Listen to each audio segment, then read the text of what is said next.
পুরো ম্যানেজমেন্ট যেটা আমি দেখলাম যে আজকে আমাদেরকে এক জায়গায় দিয়ে গাড়িতে উঠেছে আনার জন্য, আবার গাড়ি থেকে নামে নর্মাল প্রসেসে আসছে, এগুলো খুব বেশি কমিউনিকেশন গ্যাপ আছে বলে এটা আমার কাছে মনে হয়েছে। হাই কমিশনের ম্যানেজমেন্ট ব্যর্থতা, এটা তো কোনো সন্দেহ নেই। তাদের উচিত ছিল এর আগে আরও অনেক প্রিকশন নেওয়া, এবং এখানে আমরা দুইটা বড় দলের প্রতিনিধি আসছি, এনসিপি সহ।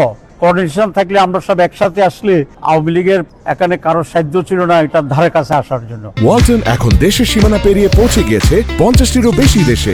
ওয়ালটন, ঘরে ঘরে বিশ্বজুড়ে।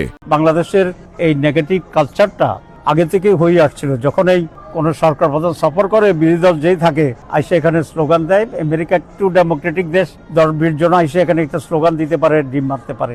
এটা একটা ব্যাড কালচার নিঃসন্দেহে। তবে এটা খুব ব্যতিক্রমধর্মী, এমন কোনো মানে হতাশ হওয়ার মতো বা খুব উদ্বিগ্ন হওয়ার মতো কোনো ঘটনা নয়। কারণ 10 জন আইসেও একটা ডিম মেরে দিতে পারে। তবে বাংলাদেশের জন্য এটা লজ্জাজনক। এই কালচারটা খুবই নেগেটিভ, এটার অবসান হওয়া উচিত।